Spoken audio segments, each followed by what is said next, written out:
Hello guys, welcome to my YouTube channel. ഇന്നത്തെ video നമ്മുടെ ഹോസ്റ്റലിലെ മോർണിംഗ് റൊട്ടീനാണ് കാണിക്കുന്നത്. നമ്മൾ രാവിലെ ഒരു 8 മണിയാകുമ്പോഴേ എണീക്കത്തുള്ളൂ, കാരണം 10 മണിക്കാണ് ക്ലാസ്. ഇന്ന് HA ബാച്ച് ഫുള്ളുള്ളൊരു ക്ലാസ്സാണ്, ഓറിയൻറ്റേഷൻ ക്ലാസ്സാണ് ഓഡിറ്റോറിയത്തിൽ വെച്ചിട്ട്. വേറെ ബാച്ചൊന്നും ഇല്ല, HA മാത്രമേ ഉള്ളൂ. വേറെ കുറേ കോഴ്സൊക്കെ അവിടെ ഉണ്ട്. എല്ലാവരും കൂടെ ആയിരുന്നെങ്കിൽ ഫുൾ അലമ്പായാണ്. പക്ഷേ ഇതിപ്പം ഞങ്ങളുടെ HA മാത്രമേ ഉള്ളൂ.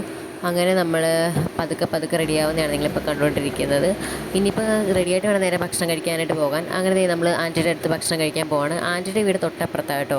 കുറേ ഇങ്ങനെ റൂമായിട്ടാണ്, ആൻറ്റിയുടെ ഒരു വീടായിട്ടാണ്. അങ്ങനെ നമ്മൾ അവിടെ ചെന്ന് ഭക്ഷണം എടുത്തു. ഇന്ന് കഴിക്കാനായിട്ട് ഇടിയപ്പം മുട്ടക്കറിയായിരുന്നു. ചില സമയത്ത് നമ്മൾ അവിടെ ഇരുന്ന് ഭക്ഷണം കഴിക്കും, അല്ലെങ്കിൽ റൂമിൽ വന്നിരുന്ന് കഴിക്കും. നമ്മുടെ നാട്ടിലൊക്കെ പൊതുവേ മുട്ടക്കറിയുടെ കൂടെ അങ്ങനെ കിഴങ്ങ് ചേർക്കത്തില്ല, പക്ഷേ ആൻറ്റി ഇവിടെ കിഴങ്ങ് ചേർക്കും കേട്ടോ. പക്ഷേ കൊള്ളാം, കുഴപ്പമൊന്നുമില്ല, എനിക്കിഷ്ടപ്പെട്ടു. അങ്ങനെ നമ്മൾ പതുക്കെ പതുക്കെ കഴിച്ചിട്ട് നേരെ ക്ലാസ്സിലോട്ട് ചെന്നു. ഓഡിറ്റോറിയത്തിൽ വെച്ചായിരുന്നു ഇന്ന് ക്ലാസ്. താഴെ ഫുള്ള് പിള്ളേർ ഫില്ലായി, അതുകൊണ്ട് നമ്മൾ മണ്ടയ്ക്കാണ് കയറിയിരിക്കുന്നത്. അപ്പം വീഡിയോ ഇഷ്ടപ്പെട്ട ലൈക്ക് ചെയ്യാനും കമൻറ്റ് ചെയ്യാനും സപ്പോർട്ട് ചെയ്യാനും മറക്കല്ലേ. അപ്പോൾ അത്രയേ ഉള്ളൂ. Okay, bye, Tata.